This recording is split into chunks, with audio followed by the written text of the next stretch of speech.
Alrighty, hi, it's Judymay Murphy. How you doing? I am in my Paris place this week, and it's just always a little bit noisy with the traffic right outside, and it's apartments. So there's neighbours above and below, so hopefully we'll be okay noise-wise.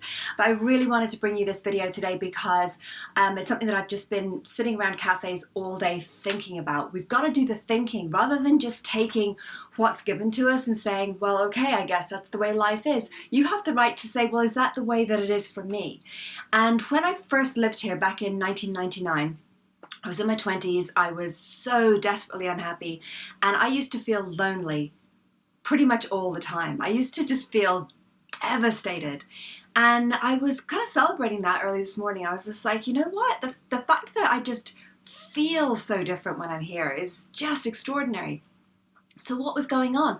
What is loneliness? Because back then I knew more people in Paris than I even do now. I had more opportunities to hang out with them because I wasn't out making my dream come true. I was just out in a bar every night. So why was it that back then I felt so lonely? What is loneliness? So for the whole today, I was trying to work out, has that been defined? And it's so important that we talk about it because by its very nature, it's the only emotion that really can't be shared, if you think about it, right? So that makes it just so awful when we feel it. There's nothing like it when we feel lonely. It takes all the joy out of life. So let's fix it. Right, so the things I thought of today, that the different elements that make up loneliness, I thought, right, if we had these elements, what would make it loneliness? Can we take any of those away? Would it still be loneliness? And I found out that there's three fundamentals. The first fundamental is a kind of protective self-isolation. And then the second fundamental is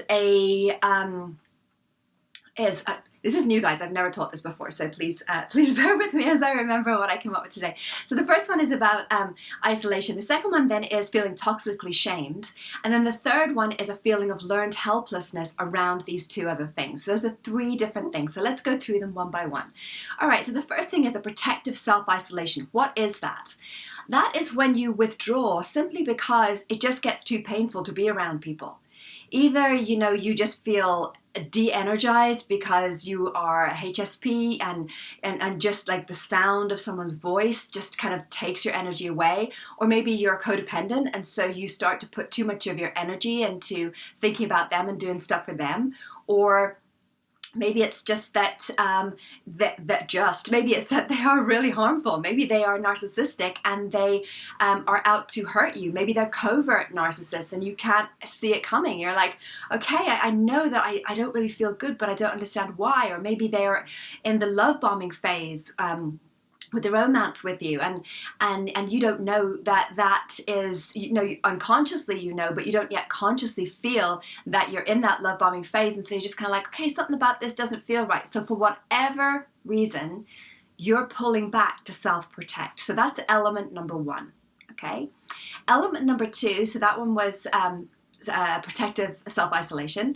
And then the second one is toxic shame. That needs to be in the mix, a feeling of, it's not okay for me to just be here with me. Because if you were like, oh my gosh, I'm so awesome, I'm the best company in the world, that isolation wouldn't be loneliness. It would just be hanging out on my own, having a good time, right? So this is the second element that is absolutely necessary, is this feeling of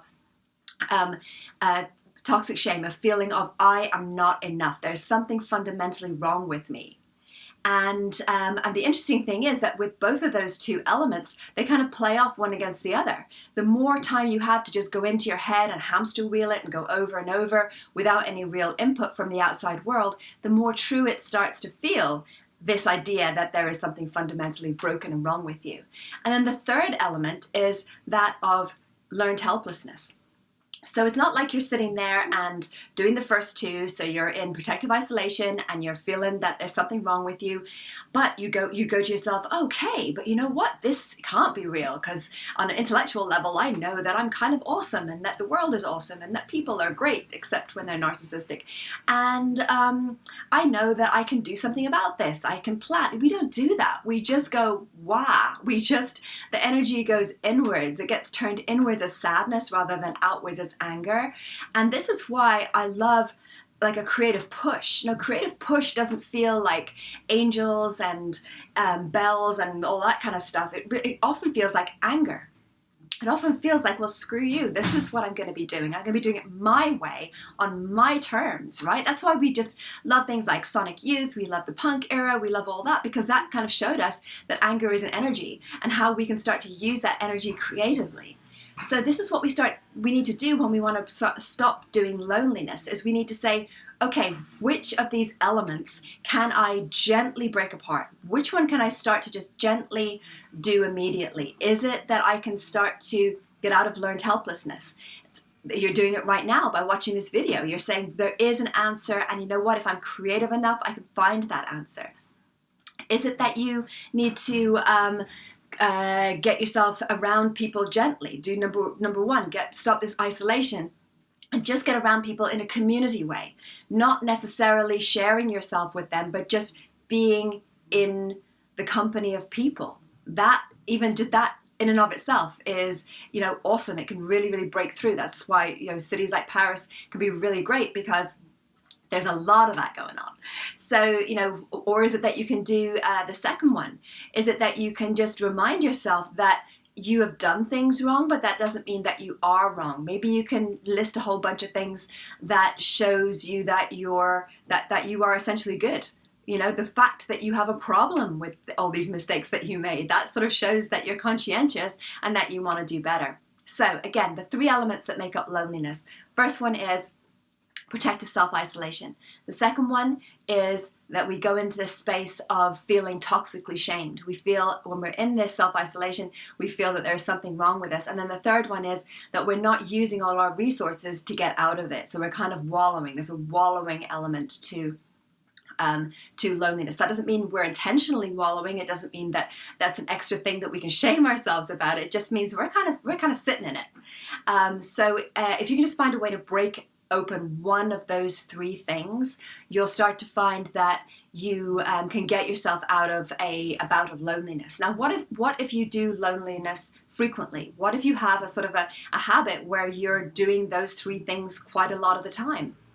Well, then you need to set up a routine for yourself that makes it less likely that you're going to go into loneliness. So let's imagine that you isolate yourself quite a bit, that you kind of sit on your own quite a lot, but then you don't necessarily feel toxically shamed. You don't feel badly about yourself, and you don't necessarily feel helpless in that situation. Well, just by the fact of being so isolated for so long means you are more likely, if something happens, if you're triggered into a shame attack, if you're triggered into a past trauma, into a flashback, into feeling that past trauma, then you're more likely to go into loneliness, because you've already got one of the elements in place.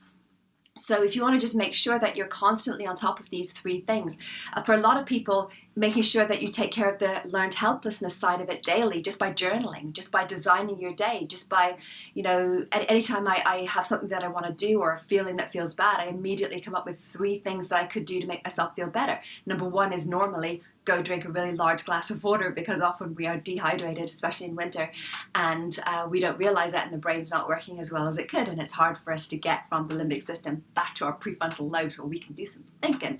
Alrighty, so set things up so that you are less likely to get to do loneliness, to do those 3 elements, and then when you do find yourself kind of stuck in it, because we're human, right? We'll go there sometimes. Just remember that if you can just shake loose one of those elements, the chances are that we'll get stronger and be able to start shaking ourselves out of those other 2 elements as well. So again, if you're doing loneliness, remember that it's not just one blanket thing.